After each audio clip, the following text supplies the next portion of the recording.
हरे भरे घने जंगल में जहाँ हर ओर हरियाली ही हरियाली फैली थी, वहाँ एक बहुत बड़ा और ताकतवर हाथी रहता था। उसका नाम था गजेंद्र। पूरा जंगल उसे दूर से आते ही पहचान लेता था। उसके भारी कदमों की धड़ाम धड़ाम आवाज पेड़ों तक को हिला देती थी।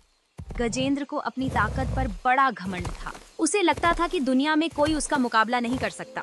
उसी जंगल में एक नन्ही सी चींटी रहती थी, चिंकी। चिंकी छोटी थी लेकिन मेहनती और समझदार। उसका परिवार पेड़ की जड़ों के पास छोटे छोटे बिलों में रहता था। चींटियों का जीवन अनुशासन और मेहनत से भरा हुआ था। गजेंद्र अक्सर चींटियों को देखता और मजाक उड़ाता।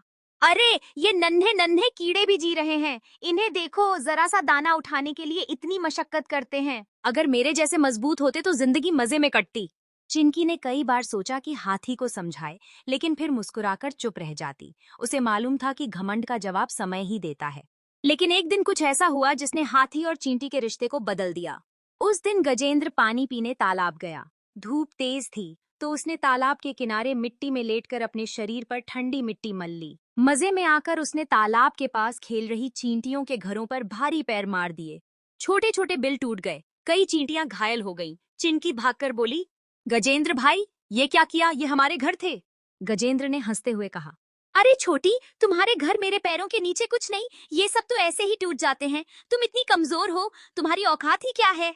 चिंकी चुपचाप रो पड़ी। उसने तय किया कि गजेंद्र को सबक जरूर मिलेगा। अगले दिन जंगल में काफी हलचल थी। अचानक आकाश में काले बादल छा गए, बिजली कड़की और बारिश शुरू हो गई। देखते ही देखते तालाब का पानी उफान पर आ गया। गजेंद्र तालाब में नहा रहा था। पानी तेजी से बढ़ा और अचानक उसे महसूस हुआ कि उसके भारी पैर कीचड़ में धंस गए हैं। जितना जोर लगाता, उतना ही धंसता जा रहा था। वह जोर जोर से चिंघाड़ने लगा, बचाओ, कोई है जो मेरी मदद करे, मैं फंस गया हूँ। जंगल के सारे जानवर किनारे से देख रहे थे, लेकिन कोई उसके पास नहीं गया। सबको याद था कि गजेंद्र ने सबका मजाक उड़ाया था। उसी समय चिंकी अपने परिवार के साथ वहां पहुंची। उसने देखा कि गजेंद्र की आंखों में डर है। वह घमंडी हाथी अब पूरी तरह असहाय लग रहा था। चिंकी ने सोचा, यही वक्त है उसे सबक सिखाने का। लेकिन हमें मदद भी करनी चाहिए। असली ताकत वही है जो दूसरों के काम आए। उसने अपनी टोली से कहा, चलो दोस्तों, हम सब मिलकर गजेंद्र की मदद करेंगे। हजारों चींटियां इकट्ठी हो गईं। उन्होंने हाथी के शरीर पर चढ़कर उसकी सूंड और कानों में हल्की हल्की काटने लगीं। गजेंद्र दर्द से चिल्लाया, अरे ये क्या कर रही हो? छोड़ो मुझे। चिंकी ने कहा, हम तुझे सजा भी देंगे और मदद भी। तू पैरों को हिलाना बंद मत करना। जब हम काटेंगे तो तेरा ध्यान दर्द पर जाएगा और तू और जोर से पैर हिलाएगा। तभी कीचड़ ढीली होगी और तू निकल पाएगा। गजेंद्र को बात समझ आई। उसने पूरी ताकत से अपने पैरों को हिलाया। कीचड़ धीरे धीरे ढीली होने लगी और अंततः गजेंद्र बाहर निकल आया। वह हाँफ रहा था, थका हुआ था, लेकिन सबसे ज्यादा हैरान वह इस बात से था कि उसे बचाने वाली वही चींटी थी जिसका वह हमेशा मजाक उड़ाता था। गजेंद्र की आंखों में आंसू आ गए। उसने झुककर कहा, चिंकी, आज तुमने मेरी जान बचाई। मैंने तुम्हें कभी कुछ नहीं समझा, लेकिन आज मुझे एहसास हुआ कि सबसे छोटा भी सबसे बड़ा काम कर सकता है। मुझे माफ कर दो। चिंकी मुस्कुराई। मित्रता वही है जो संकट में साथ दे। अब तू वादा कर कि कभी किसी को उसकी कमजोरी की वजह से नीचा नहीं दिखाएगा। गजेंद्र ने सिर झुकाकर वादा किया। लेकिन कहानी यहीं खत्म नहीं होती। असली परीक्षा तो अभी बाकी थी, क्योंकि उस रात जंगल में कुछ ऐसा होने वाला था जिसने सबकी जिंदगी बदल दी। उस रात बारिश थम चुकी थी। जंगल में ठंडी हवा बह रही थी, लेकिन हर तरफ अजीब सी खामोशी थी। पेड़ पौधे भी जैसे किसी अनहोनी का इंतजार कर रहे हों। गजेंद्र अपने बड़े बड़े कान झटकता हुआ धीरे धीरे अपने घर लौट रहा था। मन में अपराध बोध भी था और कृतज्ञता भी। अपराध बोध इसलिए कि उसने चींटियों के घर उजाड़े, और कृतज्ञता इसलिए कि चिंकी ने ही उसकी जान बचाई। वह पेड़ के नीचे बैठा ही था कि अचानक आकाश में तेज रोशनी फैल गई। पहले तो गजेंद्र घबरा गया, लेकिन अगले ही पल उसकी आंखें चौंधिया गईं। आकाश से एक जादुई परी उतर रही थी। उसके सुनहरे पंख चांदनी में चमक रहे थे। उसके हाथ में एक सितारे के आकार की छड़ी थी और उसके बालों से हल्की सी सुनहरी धूल झर रही थी। गजेंद्र ने आश्चर्य से पूछा, आप कौन हैं? परी मुस्कुराई, मैं हूँ अनाया, जंगल की रक्षक परी। मैं तभी प्रकट होती हूँ जब कोई जीव अपने भीतर बदलाव की चाह लेकर सच्चे मन से प्रार्थना करता है। आज तुम्हारे दिल में पछतावा और कृतज्ञता दोनों थे गजेंद्र। इसी ने मुझे यहाँ बुला लिया। चिंकी भी अपने परिवार के साथ वहाँ पहुँची। परी ने उसकी ओर देखा और मुस्कुराकर बोली, और तुम नन्ही सी चींटी चिंकी, तुमने साबित कर दिया कि सबसे छोटा भी सबसे बड़ा बन सकता है, अगर दिल साफ हो और नीयत सच्ची। तुम्हारे भीतर वह शक्ति है जिसे दुनिया अक्सर नजरअंदाज कर देती है। गजेंद्र और चिंकी दोनों मंत्रमुग्ध थे। परी ने आगे कहा, लेकिन सुनो, जंगल पर एक बड़ा संकट आने वाला है। शिकारियों का एक दल जंगल की ओर बढ़ रहा है। वे यहाँ के जानवरों को पकड़कर ले जाना चाहते हैं। इस संकट से बचने के लिए तुम दोनों को मिलकर सबकी रक्षा करनी होगी। यही असली परीक्षा है तुम्हारी दोस्ती की। गजेंद्र और चिंकी दोनों ने एक दूसरे की ओर देखा। गजेंद्र ने दृढ़ स्वर में कहा, मैं वादा करता हूँ कि अब से मैं अपने बल का इस्तेमाल केवल सबकी रक्षा के लिए करूंगा। चिंकी बोली, और मैं वादा करती हूँ कि अपने छोटे छोटे साथियों के साथ पूरी मेहनत और चालाकी से तुम्हारा साथ दूंगी। परी ने अपनी छड़ी से रोशनी की एक लहर छोड़ी जो गजेंद्र और चिंकी को घेर कर चमक उठी। याद रखो, सच्ची ताकत अकेलेपन में नहीं, एकता में है। इतना कहकर परी धीरे धीरे आकाश में विलीन हो गई। सुबह हुई तो जंगल में हलचल थी। हर ओर पक्षी चहचहा रहे थे, लेकिन उनके सुरों में डर छुपा हुआ था। हवा में बारूद की गंध थी। दूर से इंसानों की आवाजें आ रही थीं। जल्दी करो, इस जंगल में हाथी और हिरन दोनों हैं। फंदों को सही जगह लगाओ। शिकारी आ चुके थे। गजेंद्र ने चिंकी को अपनी पीठ पर बिठाया और बोला, अब वक्त है हमारे वादे को निभाने का। चलो, सबको मिलाकर इस जंगल को बचाते हैं। दोनों ने मिलकर सबसे पहले जानवरों को चेतावनी दी। गजेंद्र की तेज आवाज से पेड़ तक हिल गए। सावधान, शिकारी आ रहे हैं। सब छुप जाओ और हमारे इशारे का इंतजार करो। चींटियों की टोली भी तैयार थी।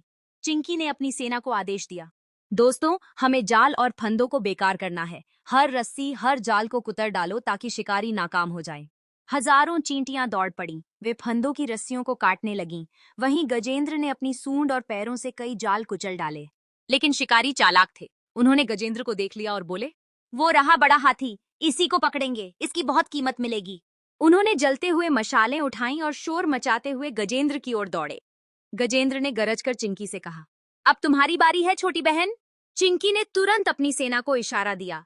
चींटियों की टोली शिकारियों के पैरों पर टूट पड़ी। वे जूतों के भीतर घुस गईं और जोर जोर से काटने लगीं। शिकारी दर्द से तड़पकर उछलने लगे। आह, ये क्या हो रहा है? मेरे पैरों में आग लग रही है। उधर गजेंद्र ने अपनी पूरी ताकत से सूंड हिलाकर मशालें बुझा दी। उसने पेड़ों के बीच जोरदार आवाज की, जिससे जंगल के पक्षी झुंड बनाकर उड़ गए और शिकारियों के ऊपर झपटने लगे। अब शिकारी घबरा गए।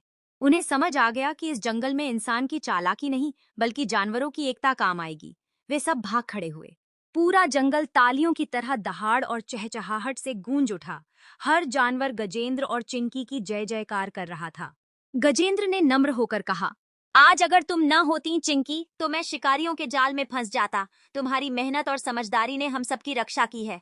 चिंकी मुस्कुराई, और तुम्हारी ताकत ने भी। हमने मिलकर यह जीत पाई है। यही तो सच्ची दोस्ती है। बड़ा और छोटा मिलकर एक दूसरे को पूरा करते हैं। जंगल में शांति लौट आई थी, लेकिन परी का संदेश अब भी उनके दिल में गूंज रहा था। सच्ची ताकत एकता में है। जंगल में जीत का उत्सव शुरू हो चुका था। हिरन कूद रहे थे, बंदर पेड़ों से लटककर खुशियां मना रहे थे और पंछी मधुर गीत गा रहे थे। सबकी आंखों में चमक थी, क्योंकि शिकारी हार चुके थे और जंगल फिर से सुरक्षित था। गजेंद्र और चिंकी जंगल के बीचों बीच खड़े थे। सब जानवर उनकी ओर देख रहे थे, मानो वे नायक हों। गजेंद्र ने गहरी सांस लेकर कहा, आज मैंने एक बात सीखी है। ताकत से बड़ा कोई गुण नहीं, लेकिन ताकत अकेले कुछ नहीं कर सकती। छोटी सी चींटी ने हमें सिखाया है कि बुद्धि और मेहनत से बड़ा कोई हथियार नहीं। चिंकी ने हंसते हुए कहा, और मुझे भी समझ आया कि केवल चालाकी काफी नहीं होती। कभी कभी बड़ी ताकत का सहारा भी जरूरी है। अगर तुम न होते तो हम शिकारियों को डरा नहीं सकते थे।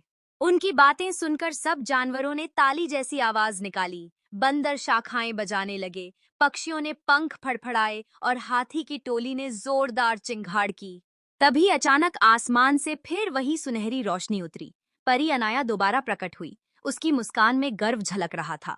उसने कहा, गजेंद्र और चिंकी, तुम दोनों ने न केवल जंगल को बचाया, बल्कि सबको यह सिखाया कि असली ताकत एकता और मित्रता में है।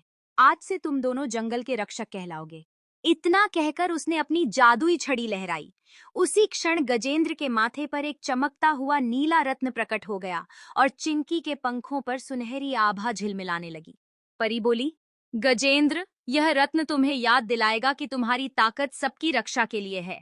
और चिंकी, तुम्हारे पंख अब तब चमकेंगे जब तुम सच्चाई और मेहनत का रास्ता अपनाओगी। यह सबके लिए प्रकाश बनेंगे। गजेंद्र की आंखों में आंसू थे। उसने कहा, अनाया देवी, आपने हमें सिखाया कि घमंड सबसे बड़ा दुश्मन है और दोस्ती सबसे बड़ी दौलत। मैं हमेशा इसे याद रखूंगा।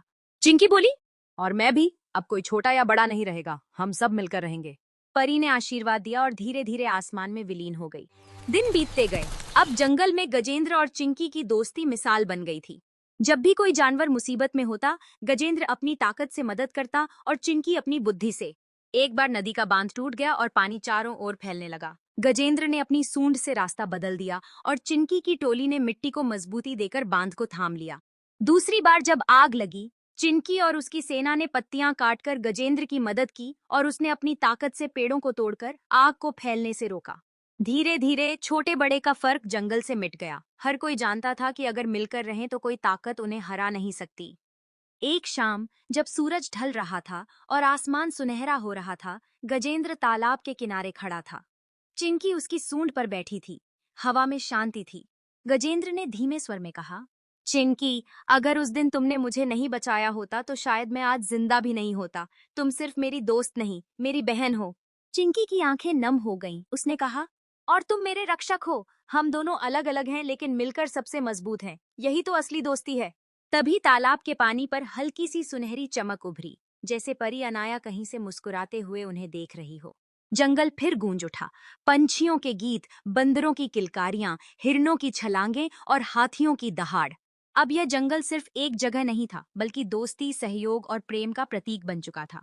और गजेंद्र व चिंकी, वे हमेशा याद दिलाते रहे कि सबसे छोटा भी सबसे बड़ा बन सकता है और सबसे बड़ा भी सबसे छोटा बनकर दूसरों के काम आ सकता है। कैसी लगी ये कहानी? ऐसी और वीडियो देखने के लिए पेट एंड फन चैनल को लाइक और सब्सक्राइब करें।